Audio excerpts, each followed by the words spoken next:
Hey everyone, welcome back to the show. Got a interesting one, kind of different video for everyone today.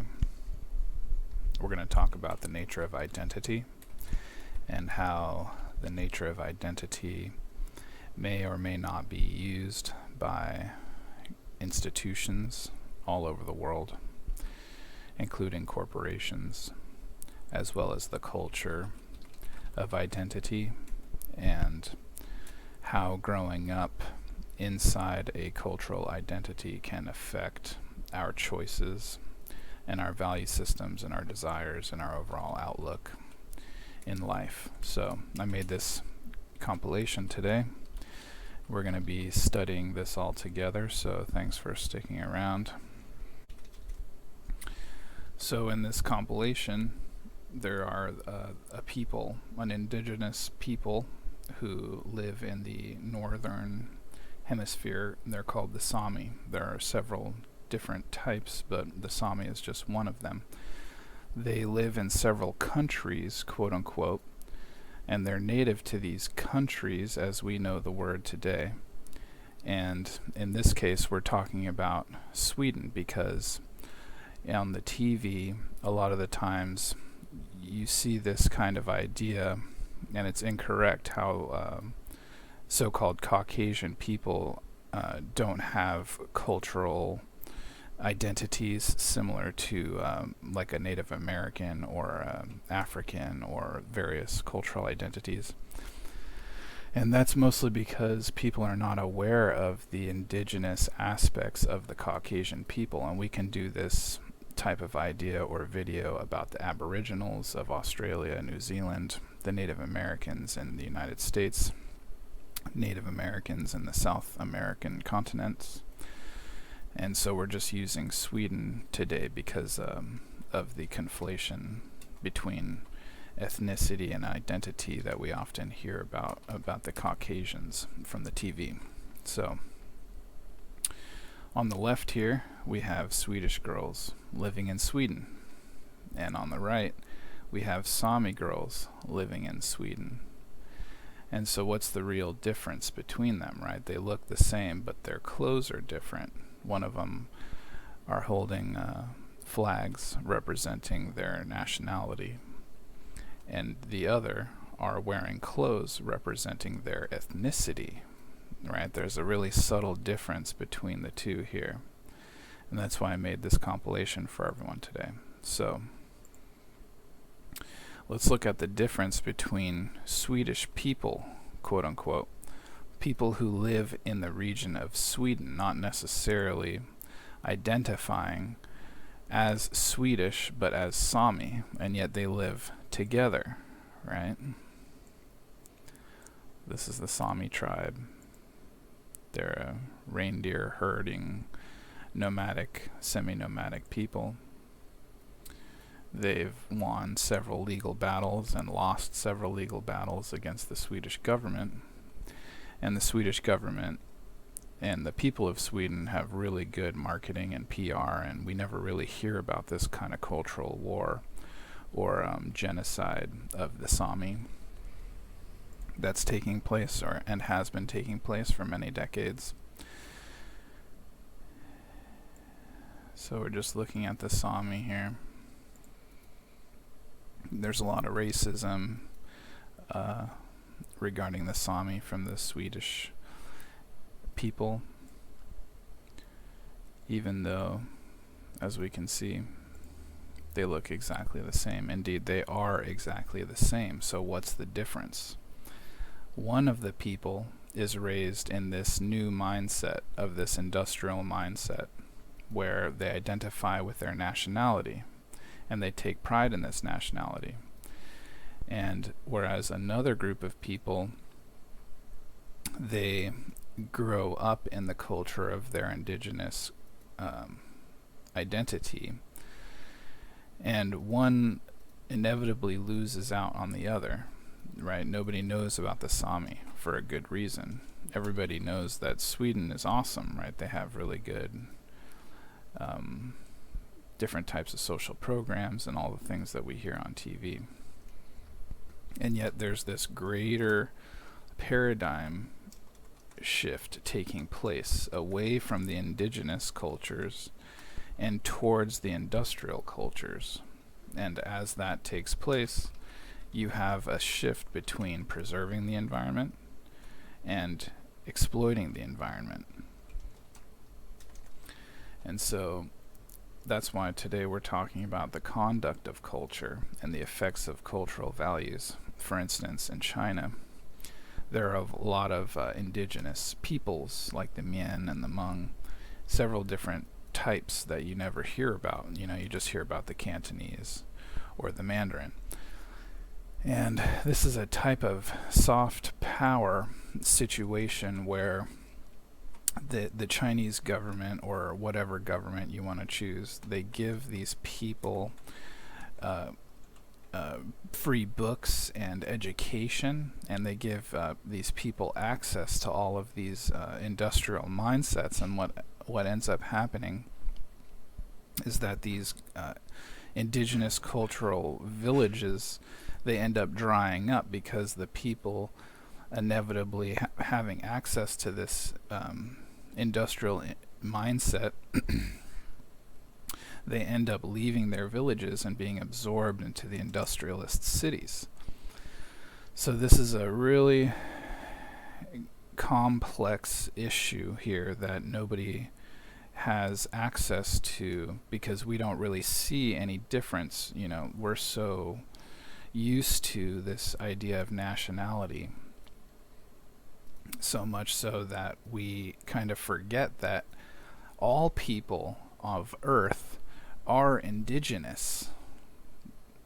Every single one of us, no matter who you are or where you are from, you are an indigenous person.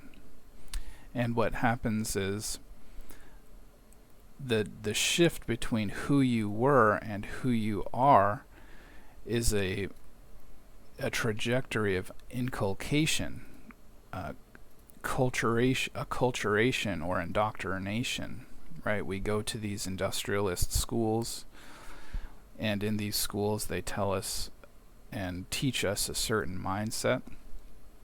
And of course they don't ever tell us that we were at one time indigenous people. We now identify as modern industrialist people, like these young ladies here. But that's only because we no longer have access to our original culture, our original indigenous culture. And it doesn't matter what race you may be or where you may be from, you and I and many people have been inculcated into this industrial mindset, and it's somewhat invisible in that sense. We grow up in it, and we don't see a problem, and yet we're consciously fighting against industrial pollution. The neo-colonialist economics taking place regarding companies like Monsanto Bayer, or different things that are happening in South America with the banana market or the coffee market. These people are oppressed, and using the euphemism of economics. Oh, well, that's just economics, or capitalism, or goods and services, or these types of ideas we utilize as a result of being brought up in this industrial mindset. So on the one hand, we're fighting against all of this industry and all of this unfairness being made by industrial practices or the industrial mindset.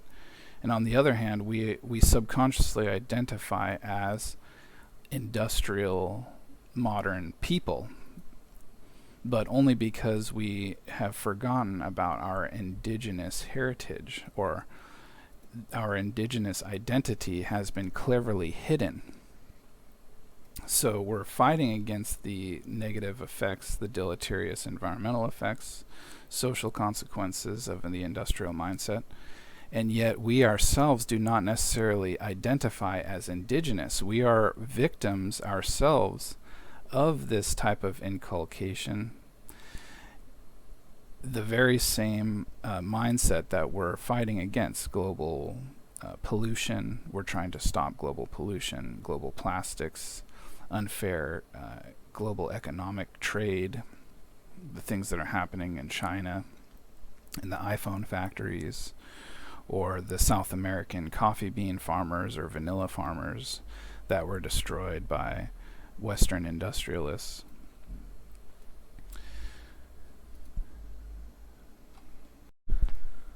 So once we realize all of this, and we come to terms with our own true identity as an indigenous person of Earth, a big change takes place inside of us in terms of our values and our desires.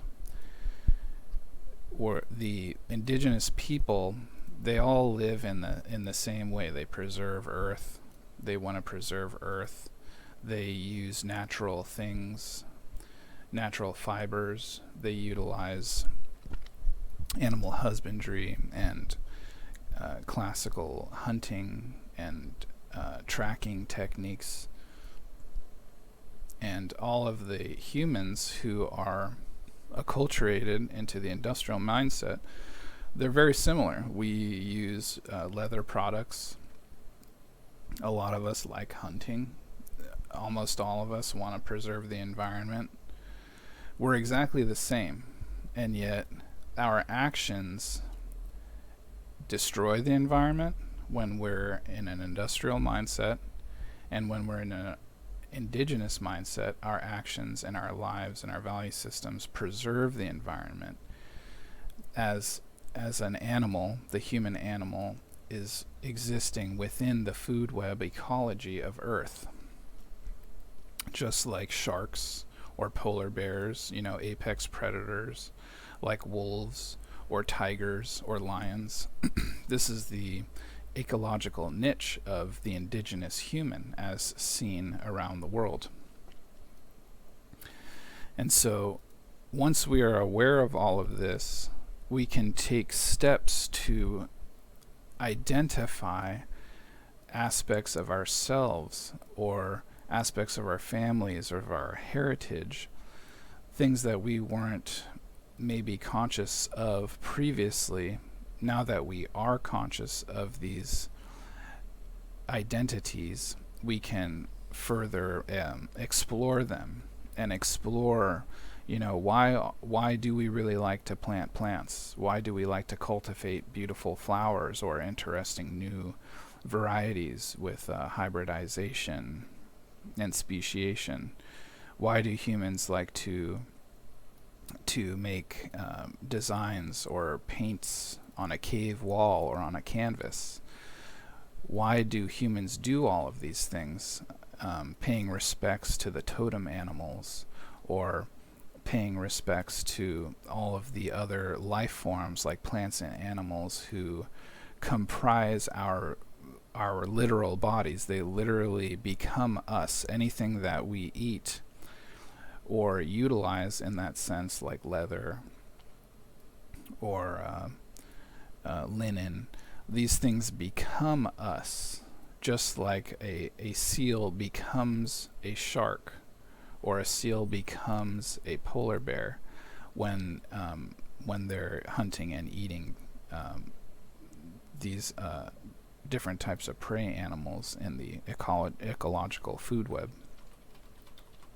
So this video is all about shifting our mindset and getting away from the industrial mindset that all of us pretty much are not happy with, right? It's hurting our people, it's hurting our planet, it's hurting the plants and the animals. And the disconnect that we see between our thoughts and our actions is because we have been acculturated into the industrial mindset.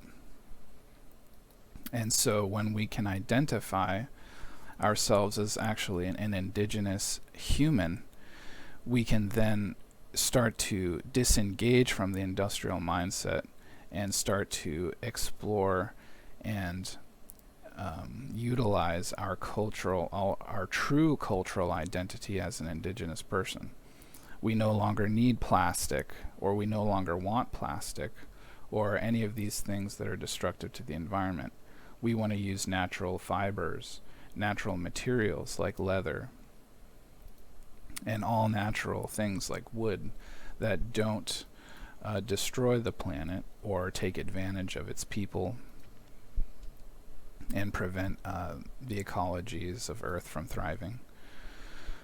So again, today we're all about changing our mindset and identifying what cultural aspects or values align with our desires and which ones do not. And in that exercise, we begin to live in accordance with our beliefs, right? A lot of us, we don't like pollution, and yet we fly on a plane. Or, we don't like global CO2 emissions, and yet we have to drive 3 hours every day to go to our job.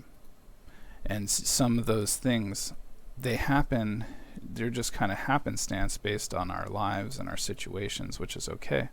But once we identify what's actually taken place, we can begin to take steps to remedy these things and reduce our impact on the environment that we are all trying to fight for. We're trying to save the environment from the corporations and from the industrial mindsets. People call it capitalism, goods and services. You can call it whatever you want. Everybody is pretty much doing the same, even though it's perceived as different political agendas or identities, like Republicans or conservatives or Democrats and progressives or what have you. We're all pretty much the same, doing the same thing. We have the same desires.